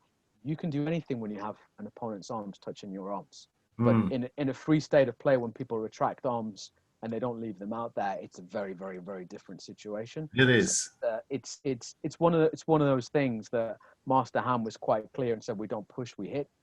And but the other styles do it. I understand why they do it, and if you take it for what it is and don't do, it's almost like, a lot of the Wing Chun people, Chi Sao's got a very specific purpose within Wing Chun. You're developing your Fox Sao, your Tan Sao, your Bong Sao actively, and but that's not free fighting. It's So not. A lot of Wing Chun people get really preoccupied in Chi Sao. Not all of them, of course, but some do to think that's how a fight will go down. So they're always looking for that contact point rather than just hitting and going straight through. So that's the problem from a mind boxing perspective when you have occupying space as the main concept, no opponent as the main concept. If you practice an exercise endlessly pushing hands with another person, it's kind of defying the aspects of the art. Yeah, I think that's just that kind of element should be seen as just that, an element of the training, not the main part. It's not fighting. It's an exercise. So it should be seen in those lines. I mean, our system is described as, in Jiao guys, described as a bridging system. So there's that, you're going for that contact. But that's part of it. But people misunderstand it. It doesn't mean that we have to make the bridge. It's that if only if that happens. If the bridge is there, then we're gonna make contact and overcome it. But it's preferable just to hit the person anyway, right? Before making the bridge. If there's no bridge there, you can, or even if there is a bridge, we want to cross through it and smash them. And you use that bridge to your advantage, and I think that's a big misconception in Chinese martial arts. Altogether, that people get preoccupied with that bridge or that sap. They call it sap, right? Because it's like the letter 10 in Chinese. Or the character 10. Okay, if it happens, you've got it and you can use it to your advantage, and you stick, move, redirect, absorb energy, project energy back, all that kind of stuff. But the actual preference is and this is what most of the time is going to happen. You're going to go into free space and you're just going to bang and you're going to hit, and you're not going to come into It was contact. described to me as that the highest level is if you're facing them, is to walk behind them, punch them in the back of the head. You know what I mean? Because that gives you the greatest advantage if they can't see you. Well, actually, we do that in some of the footwork. In each one, we because we're off on angles, you actually start entering behind the opponent. Really, and that's also boxing. Pivot, move, step, turn, and you get behind and take a different angle as well. So it's absolutely no different from that perspective as well. And the other question you have to ask is it's slightly different because it's sport, but you have to look at the context of real contact martial arts as well. And when you look at MMA fighting, boxing, bare knuckle boxing, how many times do you see contact points? Because when people retract their arms, it very rarely happens. You know what I mean? You'll get a clinch, and it can happen there. So you see it in Muay Thai, and then they'll move around and bring the knee and stuff like that. So there's opportunity to do it in that kind of. But most of the time, striking is clean. Even in that clinching, a lot of the subtleness, the subtlety goes out the window because there's people are clamping or moving and dragging around. So if you're going to get that skill, it has to be quite high level to kind of. It does, and you have to train it and practice it and be able to do it in a realistic. So if you can, but the guys who do those systems, they don't know how to use that. So if they, so it's an additional skill that we have if we're in the environment where we can do it. But otherwise, we're just looking to obliterate the opponent, basically. So what does Yichuan have in terms of I don't know if this is a term that would work, but like sansao or hand or foot techniques? Do you have key techniques that you practice? Like, punch and elbow, a kick, like. So the Sabi Tansao is a collection just for the hand system, but generally speaking, everything comes from this. Okay, right. So that would be the first punch. Or I just turn my waist. So that would be a punch here, and then of course we have like a Jun, which is in Xingyi, an uppercut type punch, a straight punch of Bong Chuan. There's quite a few open palm techniques. But conceptually, we don't really think too much in terms of techniques. What we think about is, I'm talking about the 6 directions, is the force. Right, so backwards, forwards force, or sideward force, like a left and right. So that's where the jam jong comes into play. So for example, there's one of the jongs where we stand, you can't really see the angle of my camera, with the arms out to the side. Okay, so both my arms are stretched out, not locked. And then I imagine that I'm pushing forward against an immovable force and then pushing back on an immovable force. Now that Zhong is specifically to develop sideward power, going left and right. So you might think, well, hold on, if you're pushing forward and pushing back, why? Because it's to be combined with the footwork. When footwork comes into play, you then have sideward power. So this can be a slap, it can be a crossing punch, it can be whatever you want. It can be an elbow, because we don't think really in terms of techniques. We think in terms of lines of power and directions of force. Interesting. So, so the Jam Jong really comes into the system in that as well. Right. So there's kind of no techniques, but then there's thousands of techniques that can come with it. And there's, you know, as my Sifu says, and each one you can hit with anything, because it's direction. So you can hit with your shoulder, you can hit with your elbow, you can hit with your head. I mean, Xingyi does a lot of that as well. That really, it's very similar to what Alex and I we were speaking to Sifu Chikang, and he was saying, you know, if you generate that heavy power, that heaviness, if you generate that force, whether you want to call it shock power or gang or soft power, whatever, he said, anything I use becomes a technique. Becomes a weapon. Becomes a weapon. Whatever, and that's from head to toe. Whatever I use, it becomes a technique. And that kind of seems. I'm trying to find a similarity, but that's no, it sounds similar. I mean, and it also is kung fu. It's about developing the body as a weapon, so you can hit with anything, whether it's your thumb, exactly whatever, or your hip. And that's you're everything. Training your body to get whole body power. Exactly. So when you have whole body power, then you can express it. And when your body is open and your joints are aligned, like I told before, and you can use your skeleton and your bones, then that power can come through, and it doesn't matter where it is. So we don't clench our fist when we hit. We keep it relaxed. Right. Hit there, so the power will be transmitted. So I can hit with my knuckle, and my hand is very, very relaxed. And that's so we can. It's part of the training at Jam Jong as well, so we can repeatedly hit as well. So we don't need to reload power. So rather than a lot of people then pull back and reload, we can just hit because you have this relaxed, and it gives you a lot of speed as well. And this is, I talked about the speed aspect, which surprises people in Yichuan, because you think, well, it doesn't look very fast when you're standing there.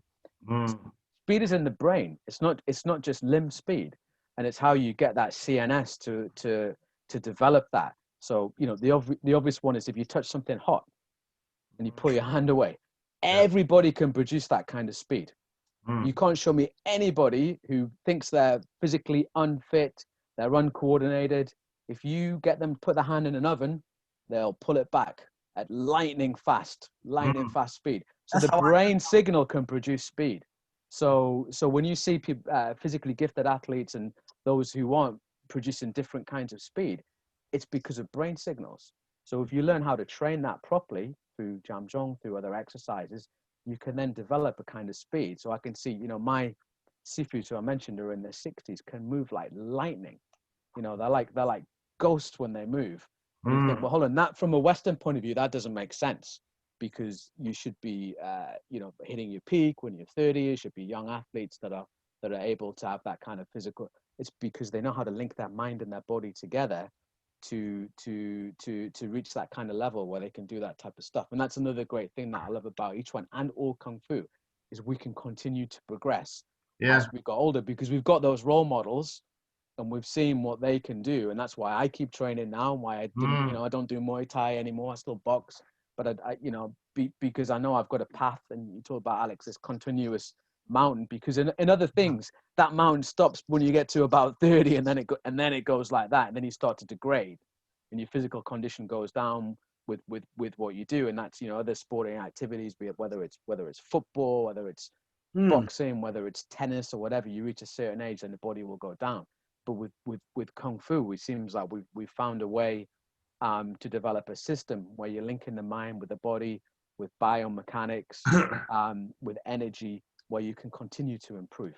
The improvement is of a certain kind. It's not like that that cardio or the real strength stuff that you have when you're younger, but there's certainly stuff that will develop as you get older. It's like a fine wine, you know, it just improves with age.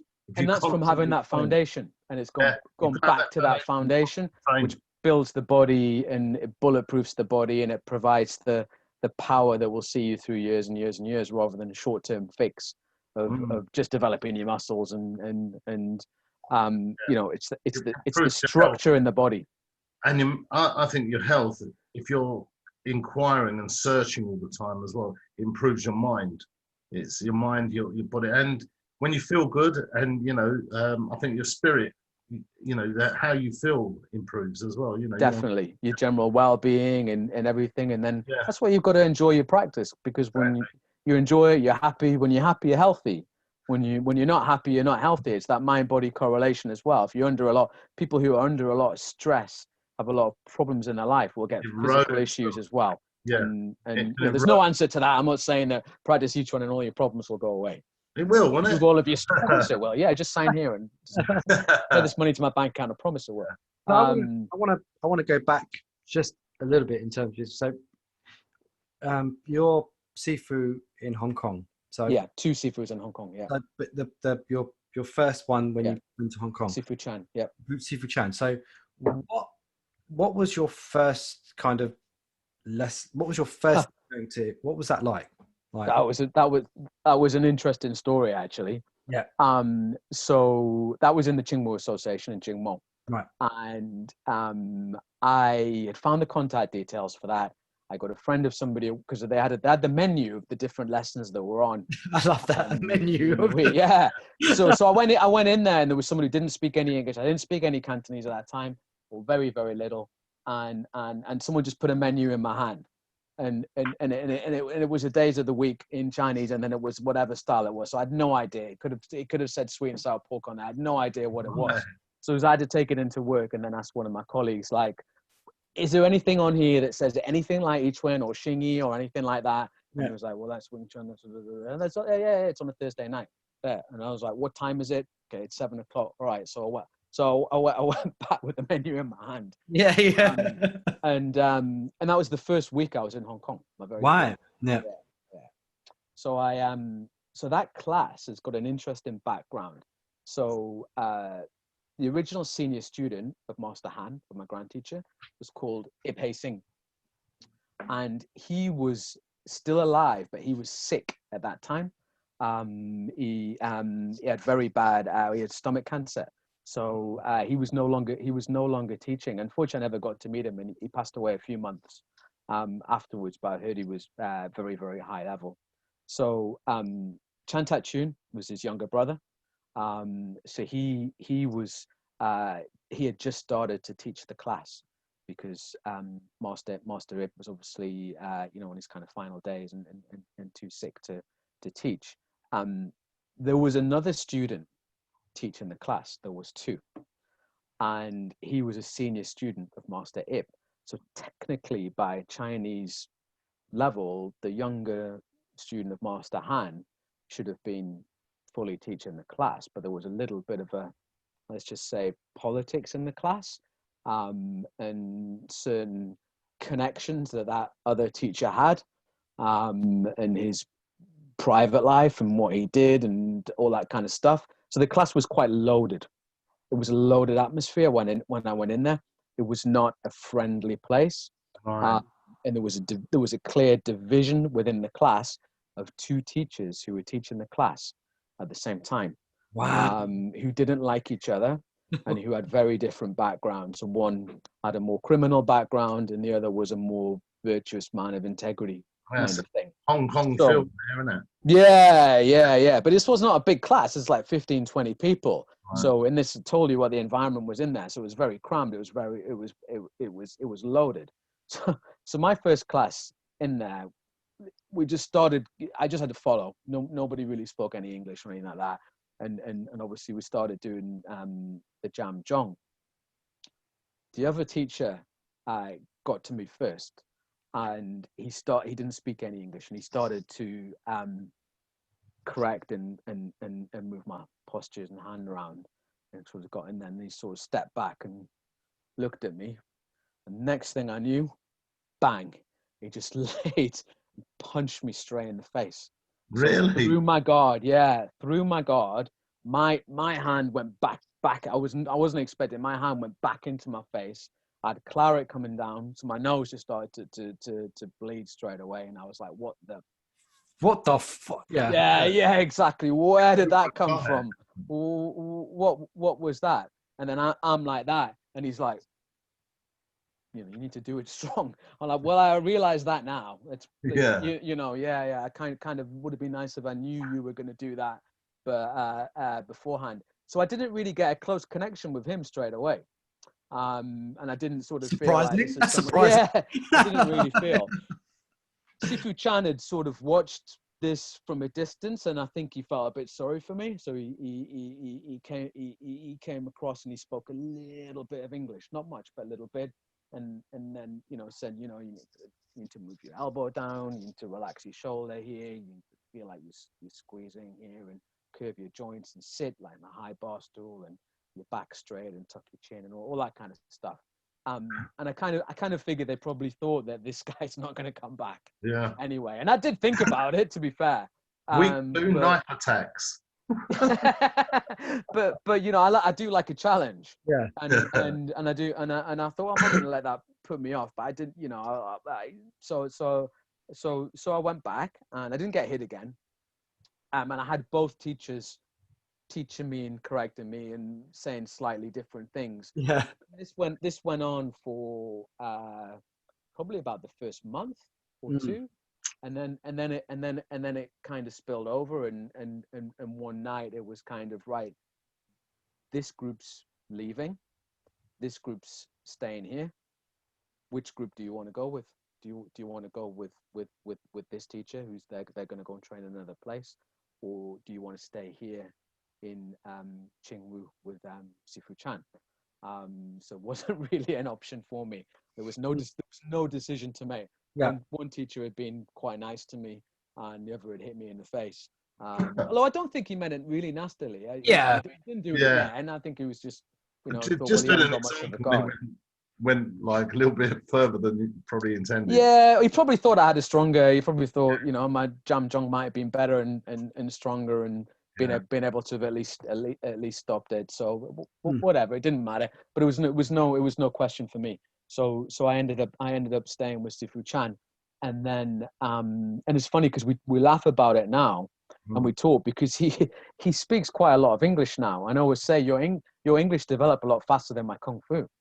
So he was learning. So I was like giving him a private English lesson every time that he was giving me a Kung Fu lesson as well. And then after about 6 months, he said, look, he had a full-time job. He's retired a couple of years ago, but he had a full-time job, so Kung Fu wasn't his living then. He said, look, I teach a couple of people at my house at the weekend.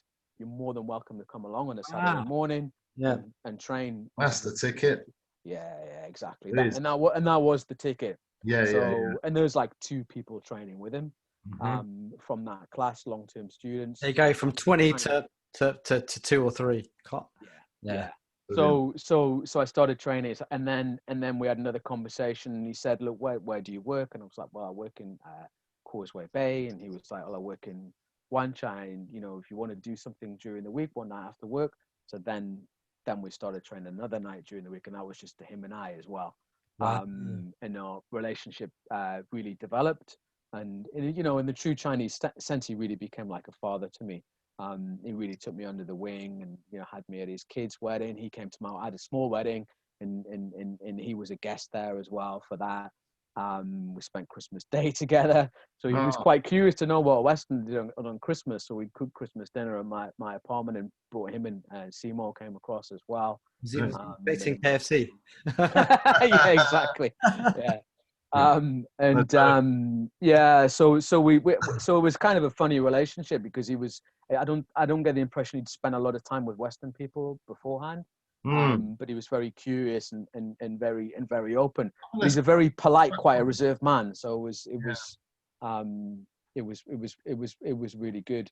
To the point that, as I said, he was going to come across. He's never been to the UK. So he did some seminars a couple of years ago in Russia and also Australia.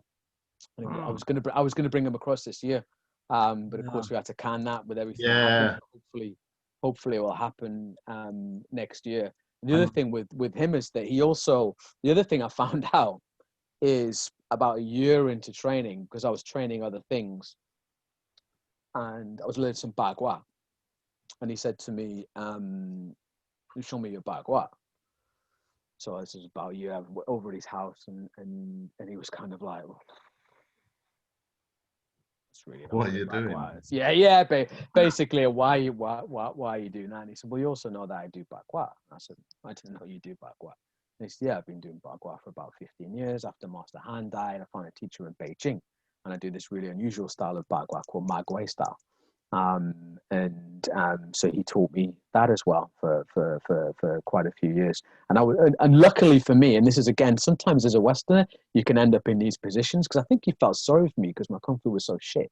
And so he'd never taught anyone the Bagua before. So I became the first person to learn the Bagua, probably out of pity than anything else. No, so I think it was. He's like this kid needs extra stuff. Yeah, exactly. Well, then he got hit in the face, and then he learned really bad stuff, and then it's like, what am I going to do with him? Yeah. Paul Williams asks, are there any books on Han family Yichuan for those who are interested in learning more? Well, there is. There's one. I have written a book. Oh, you've written a book. Yeah, I have written a book. Yeah. Well done, Paul. Thank you for that question. What's the info on that? We could put a link up. I'd really appreciate that. Yeah. So it's newly published just in the last month. I wrote it last year. Oh, cool. And it's been something I've been planning for a long period of time. So there was a book that was originally written a little bit about Han Yichuan, so called Tower of Yichuan, which was written by a Dutch guy, and that was back, I think, in the early 90s. Master Han traveled, so he's one of the few Chinese masters back in the day who did some overseas seminars, like in the 1980s, 90s. So he went to the US, he went to Canada, he came briefly to London and stayed at Master Chu's Tai Chi school, at Yang School. And anyway, he met a few people, and they wrote a book per se about Han Yichuan. So it's not the first book on Han Yichuan, but that was a bit more pictures, and this book is more about some of the stuff we talked about tonight. So my story in Yichuan, the experiences that I went through, the training that I went through. I got some instructional stuff in there. So I obviously talk about the Jam Jong and the work and the Sat Bu Tong Sao, but more about sharing stories and things about when I went up to Beijing and the experiences I had with the first generation of Yichuan masters up there as well. So it's published by Line of Intent, which is Alex Cosma. Alex Cosma. Yeah. So Alex is hopefully he's watching. Actually, he is a good friend of mine. I did some Xingyi with before I went out to Hong Kong back in London, 2002, 2003. Yeah. Met Alex there, so we've been friends for 20 odd years. And I've always enjoyed reading his own books as well. And he's a high level practitioner and teacher himself. So we've been in contact for many, many years. And he kept telling me, you should write about, you've got a lot to say, you should write about your stuff. And so thanks for his support with that. Eventually I did. And that's, so you can buy that book through his Line of Intent page. Yeah. So I'll give you the link for it. Yeah. What's the title? It's called Yichuan, the Fighting Art of the Han Brothers. Nice. Let's get some questions on some came through on the group. We'll go through. Okay. A question from Arthur. Were there any competitions or matches between Yichuan and Xingyi guys in the past? Not is there much rivalry between them, do you think? Not Yichuan and Xingyi. Actually, more like, all Chinese martial arts, the closer you get, the more rivalry you'll get. Within so there's more Yichuan more rivalry between the other Yichuan schools than there is between Yichuan and Xingyi. Because from our hands, Yichuan, we consider Xingyi so important in our system, and it's the mother art. So we're also Xingyi practitioners, and we have a lot of respect for Yichuan and its place in the art. I think the older carnation of Yichuan, I say, developed in the newer time, actually, in the sort of the 50s and 60s, is further removed from Xingyi. So they would have a different view from us. So you have a Hong Kong Yichuan Association, and that was formulated. Have you guys heard of Ian Fock? who has been one of the presidents of the Chinese Martial Arts Association and quite a well-known individual in Hong Kong. Well, he's also a Yichuan practitioner, and he learned himself from Master Han. Okay. So he's quite an affluent individual, and he formulated the association. He brought many of the Yichuan masters across to Hong Kong from China as well. Right. The Yao brothers and many others. So there's no, so the guys in China, they do push hands competitions, and they do some sand-air competitions as well. Oh, cool. We don't do that within our system, with a sort of a different view. So they do. There hasn't, to my knowledge, been any well, actually, I tell a lie. So in Hong Kong, probably, God, must have been there a couple of years, so maybe 2006, 2007.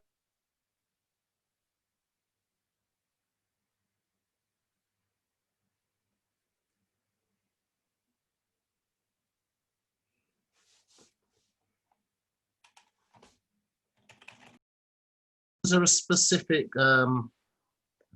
jamjong or posture that you found particularly difficult or more challenging during your early training?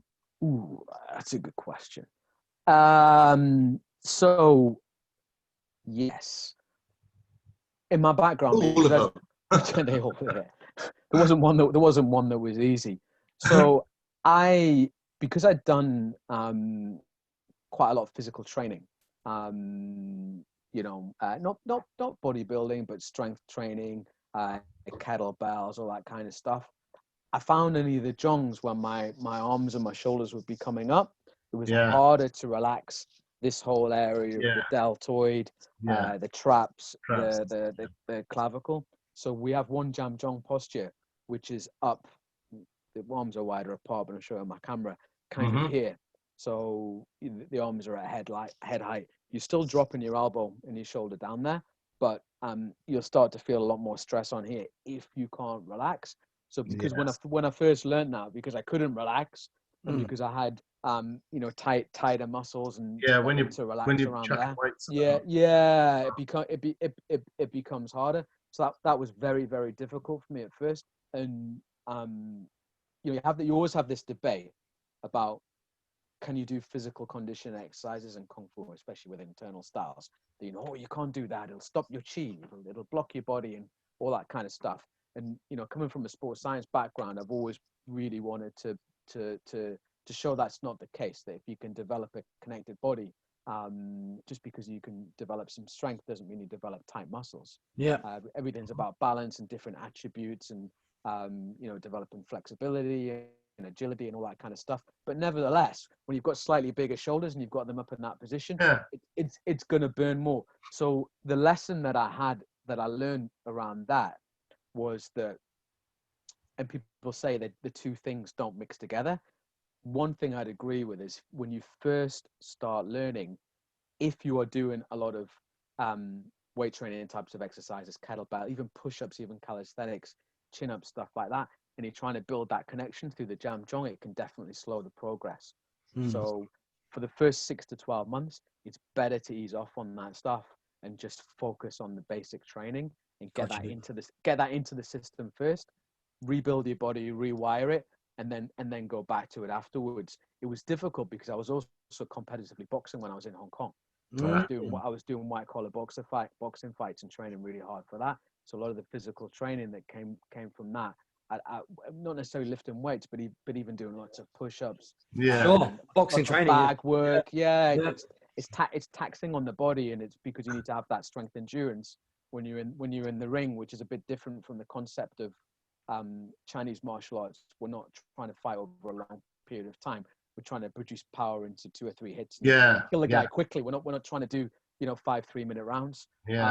So that probably for a couple of years, I think it slowed my progress a little bit on what should have been faster if I hadn't have been doing that. But I really enjoyed doing that, and had a lot of fun at the same time as well. So that jong, which gave me some painful sessions when I couldn't get my shoulders relaxed, and that's good. Training beforehand.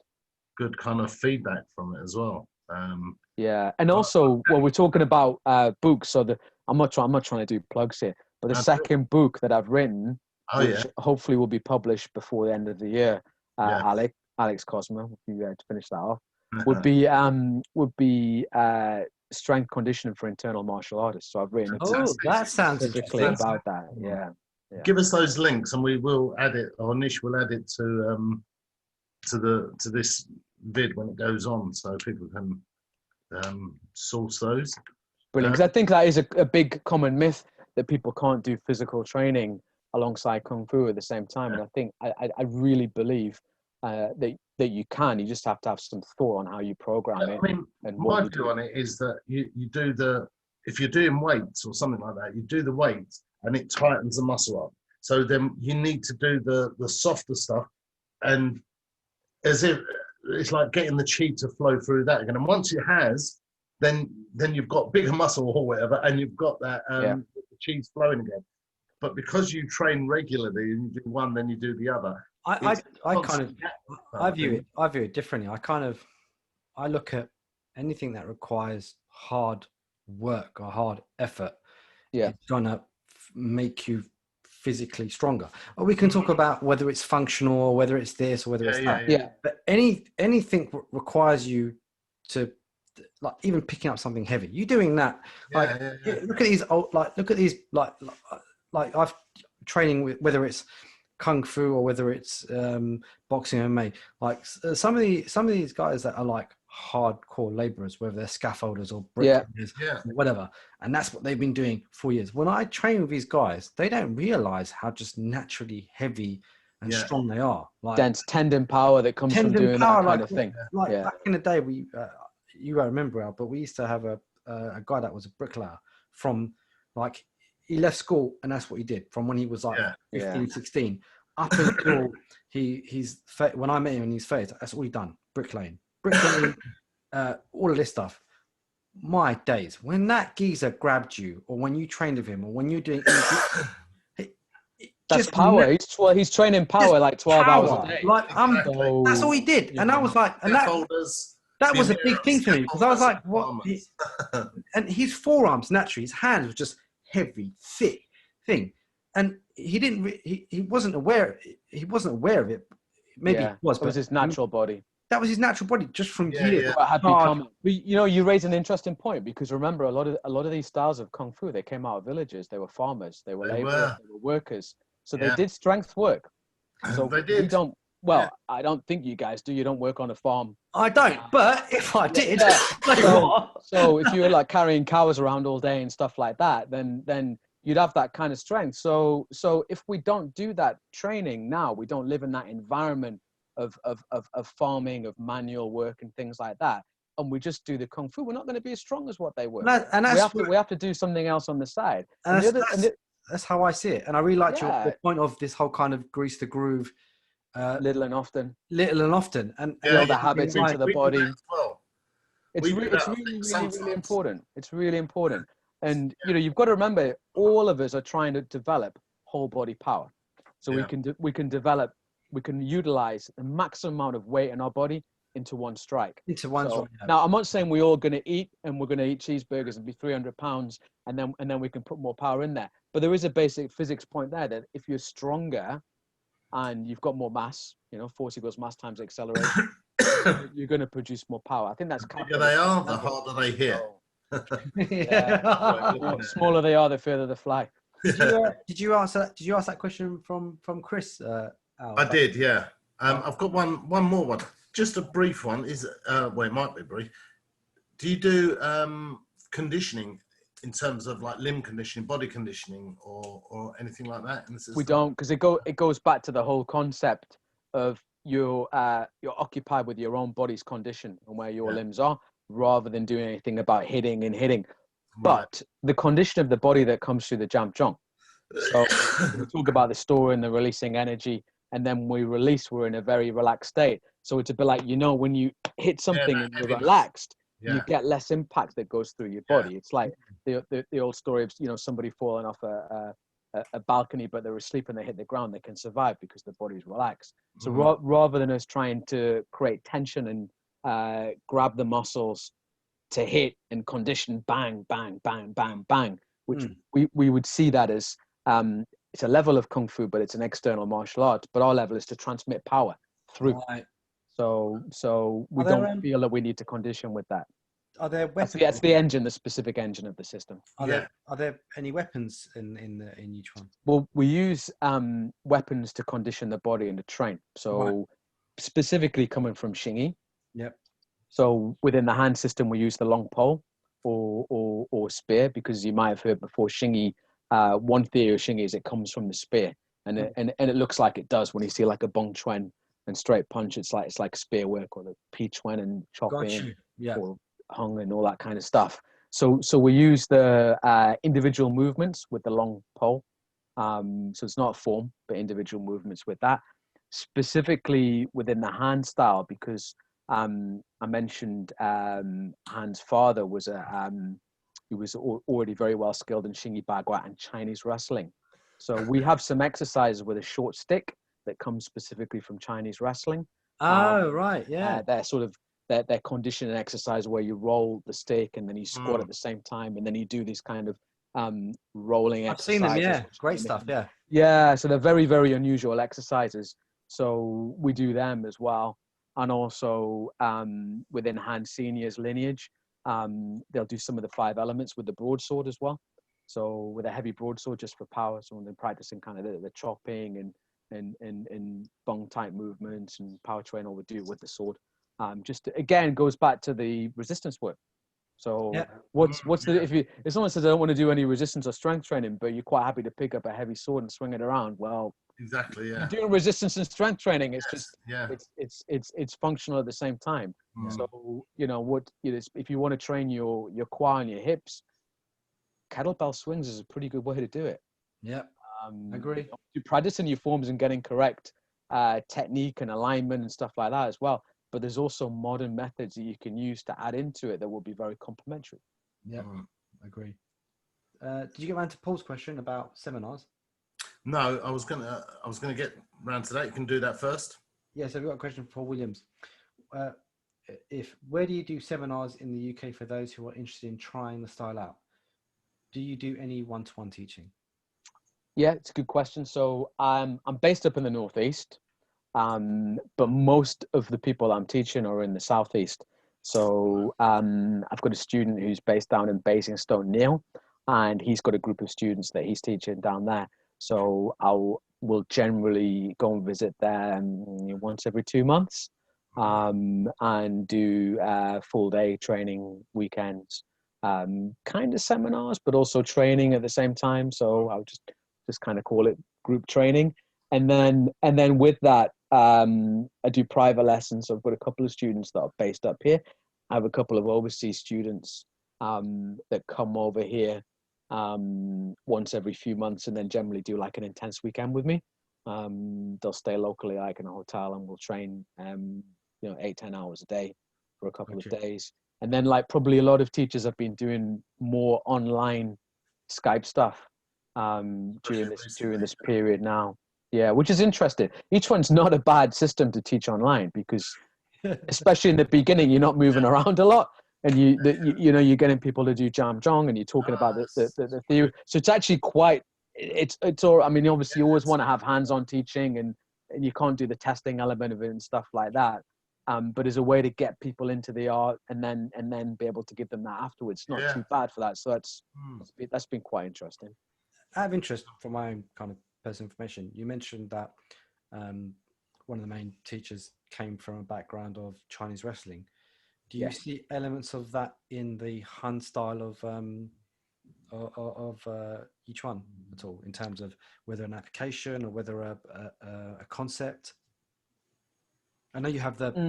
So we have the short stick movements that came from it, and this would be specifically from Master Han.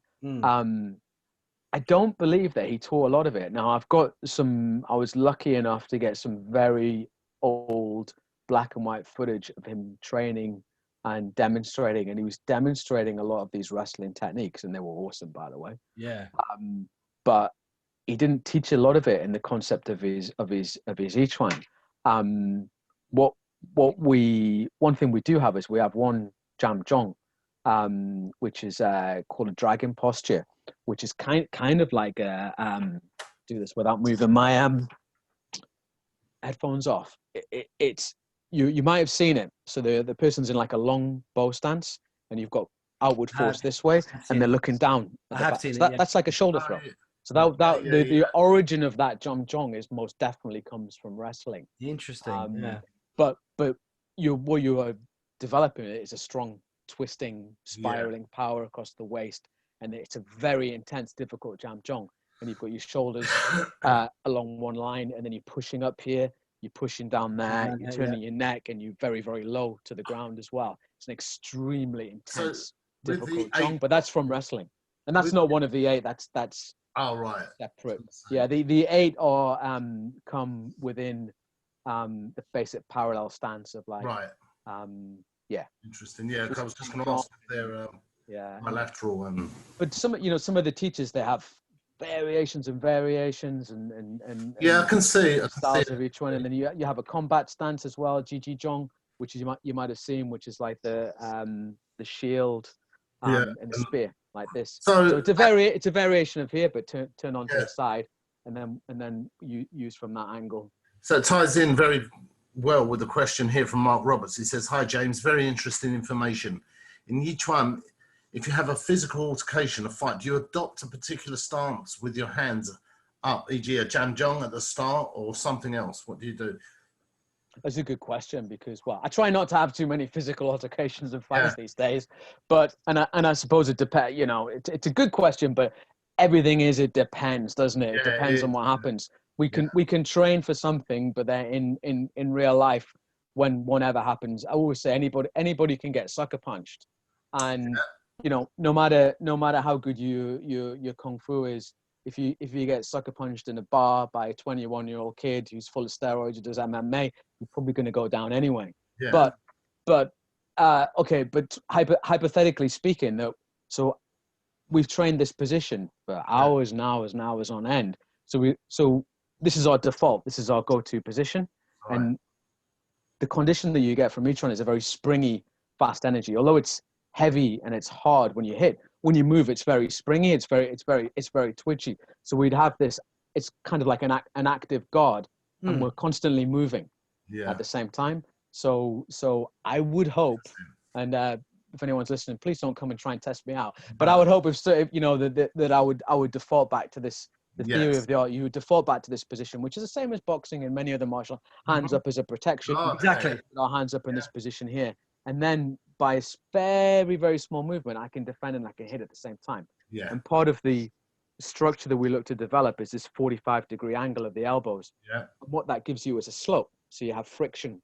So if there is something coming in here, you can get a slide. So if an opponent's arm's coming in here and I'm hitting here, generally what happens is we don't block. This hand will slide. Yeah, it's not a clash. It's not a clash. No, it's not a clash. And that's part of the theory of me. Exactly. If my structures, if I trust in my structure and I trust in my training, that's the whole point, that I don't need to worry about where the opponent is and what the opponent's doing. Yeah. If my angles are correct, if my speed is high, if I'm constantly moving and I'm constantly hitting. Yeah. I'm hit, move, and my arms up here. I might take 1 or 2 odd hits, but I'm not going square onto an opponent stepping in like this. I'm going to get kicked in the nuts and punched on the nose. So what I am doing is moving here, and I'm hitting and I'm moving and I'm coming around in this position, and it's very agile and it's very quick and it's very fast, but it keeps my structure all the time. And it's this springiness energy that we've developed from the training system, from the process. I have a question. Based on the boxing that you've done, and I know that you still train boxing and you've got a love for boxing. Any learning? Did you see more informing coming from your boxing to your Yichuan, or the opposite way, or did you kind of marry them together in some way? It's a good question. So, and there's another theory on each one, that the later each one that was developed in China, that many people have theorized and said that because they didn't have the Xingyi, they've added some boxing into it as well. Well, it's a matter of debate. But you're right, I do have a love for boxing, and I still I still spar in a boxing gym once a week, even though I'm in my late 40s, because it keeps me grounded. I enjoy it. Yeah. And I like the contact that comes from it and all that kind of stuff. So for me, what I try to do is to really separate the two arts. I don't mix them. I don't believe in blending and mixing arts full stop. I believe that arts have their own specific engines, and you can train things, but you should box them. You should train them separately. But then what happens is you get a permeation or a positive crossover or correlation. So for me, Quan, a lot of the stuff that I'm doing will be developing the inside of my body, my tendons, my fascia, and stuff like that. So that in turn should make me a stronger boxer, pound for pound, when I'm in the ring and doing it. Because of the speed training aspects that I've got in each one of my footwork, although I'll be adopting different footwork within the ring of boxing, I'll still have an increase in speed from doing it. So I think there's a crossover effect. What boxing gives me back is leave your ego at the door. You can't have any ego in boxing.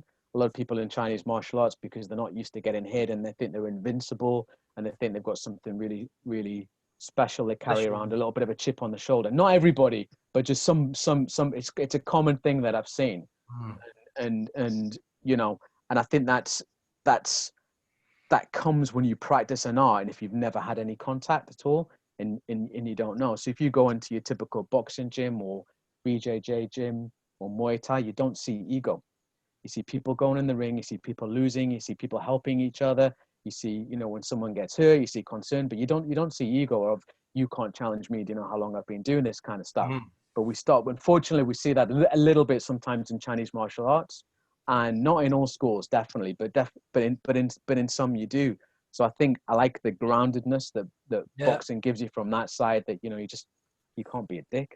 And you know what, if I teach somebody and they become better than what I am, then I've been a very successful teacher.